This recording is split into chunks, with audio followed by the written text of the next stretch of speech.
আসসালামু আলাইকুম, hello everyone. আজকে আপনাদের সাথে শেয়ার করব হাফ পাউন্ডের একটা কেকের ডেকোরেশন টিউটোরিয়াল। আশা করি ইনশাআল্লাহ ভিডিওটা আপনাদের সবার কাছে ভালো লাগবে। তো এখানে আমি প্রথমে একটা কেকের বেস রেডি করে নিয়েছি। এখানে আমি কিছু কালার রেডি করে নিয়েছি, খুব সামান্য পরিমাণে করেছি। প্রথমে আমি যে কালারটা দিয়ে ডেকোর করে নিব, এখানে আমি রেইনম্যানের সেমি জেল গ্রিন এবং ব্লু কালার মিশিয়ে এই পেস্ট কালারের শেডটা করে নিয়েছি।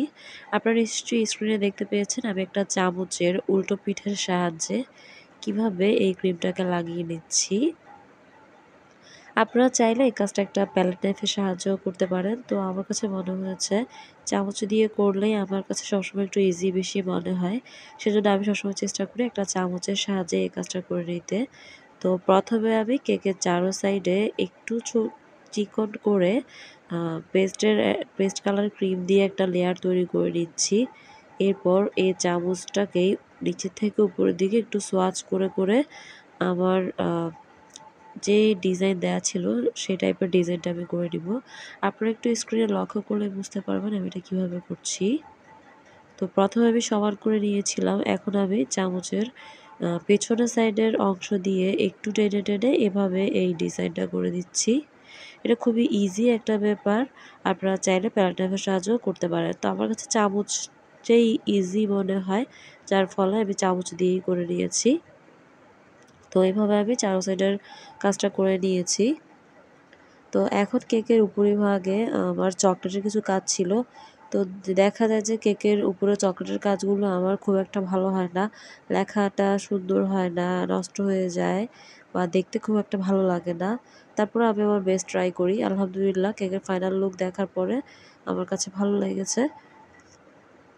যদিও এটা আমার বেস্ট না, কারণ এটা ফিনিশিং আমার কাছে খুব একটা ভালো লাগেনি। চকলেট দিয়ে কেকের উপরে কোনো কিছু লিখা এই জিনিসটা আমার জন্য আসলে অনেক বেশি টাফ। আমি এখনও শিখছি। আপনারা অবশ্যই আমার ভুল ত্রুটি ক্ষমা সুন্দর দৃষ্টিতে দেখবেন। তো প্রথমে আমি এখানে একটা প্যালেট নাইফের সাহায্যে উপরে দাগ কেটে নিয়েছি, যাতে করে উপরের ড্র লাইনটা একদমই আঁকাবাঁকা না হয়। আর কেকটা যেহেতু হাফ পাউন্ডের, কেকটা একদমই ছোট, তো লেখা অনুযায়ী ড্র লাইনটা ছোট মনে হয়েছে। তো আমি প্রথমে যে একটা লেয়ার দিয়েছিলাম এটা আমার কাছে বেশি চিকন মনে হয়েছে, সেজন্য আমি আবার দিয়েছি। তো এটাই আমার মিস্টেক ছিল। আমার কাছে পরে মনে হয়েছিল একবার দেয়াই ওইটাই বেটার ছিল, একবারে যা হয়েছে। তো আমার এই কেকের উপর লেখা থাকবে হাসব্যান্ড এবং বাবা। তো আমি এটা এই চকলেট ক্রিম দিয়েই এভাবে লিখে নিচ্ছি। আপনারা চাইলে চকলেট টপারও ব্যবহার করতে পারেন। আম আমাদের যে চকলেটের যে মোল্ডগুলা পাওয়া যায় লেটারের, ওগুলোতে আপনারা চকলেট ঢেলে করে নিতে পারেন। তো আমাকে যে ছবিটা প্রেফার করা হয়েছিল সেখানে মেইনলি চকলেট দিয়ে লেখাটা লিখেছে, সেজন্য আমি আর ওভাবে করিনি। তো আমি কেকের উপরে হাসব্যান্ড এবং বাবা লিখে নিচ্ছি। আপনারা যারা সুন্দর করে কেকের উপর লিখতে পারেন, ইনশাল্লাহ আপনাদের কেক আমার কেক থেকে আরও অনেক বেশি সুন্দর হবে। যেহেতু আমি কেকের উপর চকলেট দিয়ে খুব একটা ভালো লিখতে পারি না, যার কারণে আমার কেকটা খুব একটা ভালো ফিনিশিং আসেনি। তারপরে আমি আমার বেস্ট ট্রাই করেছি। নিচের যে সাইডে আমরা পেস্ট কালারের ক্রিম দিয়ে যে ডেকোরেশনটা করেছি, সেম কালারের ক্রিম দিয়ে কেকের উপরিভাগে আমি এভাবে হার্ট তৈরি করে নিব।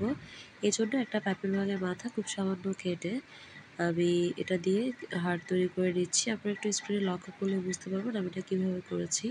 খুবই ইজি, পুরো কেক জুড়েই আমি এভাবে হার্ট তৈরি করে নিব। অফ ক্যামেরায় আমি এখানে সবগুলো হার্ট তৈরি করে নিয়েছি। তো কেকটা যাতে দেখতে আরও অনেক বেশি সুন্দর লাগে, সেজন্য আমি এখানে কিছু মিক্সড সুগার বল অ্যাড করে দিচ্ছি। এটা দেওয়ার পর পুরো কেকটা দেখতে অনেক বেশি ভালো লাগছে। তারপরেও চেষ্টা করবেন কখনো কোনো কেকে যদি এরকম স্প্রিঙ্কলস নাও থাকে, ফাঁকা অংশগুলোতে এরকম কিছুটা স্প্রিঙ্কলস দিয়ে দিতে, তাহলে দেখবেন কেকটা দেখতে অনেক বেশি ভালো লাগবে এবং কেকের লুকটাই চেঞ্জ হয়ে আসবে। তো আমি কেকের উপরিভাগেও কিছু স্প্রিঙ্কলস দিয়ে দিয়েছি এবং সাইড থেকেও কিছু স্প্রিঙ্কলস দিয়ে দিয়েছি। কেকের উপরিভাগে বর্ডার লাইনে চারো সাইডে আমি এখানে গোল্ডেন তমক বা গোল্ডেন লিফ লাগিয়ে আমি আমার কেক ডেকোরেশন শেষ করেছি।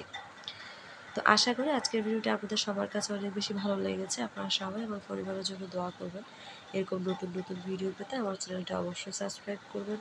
আল্লাহ হাফেজ।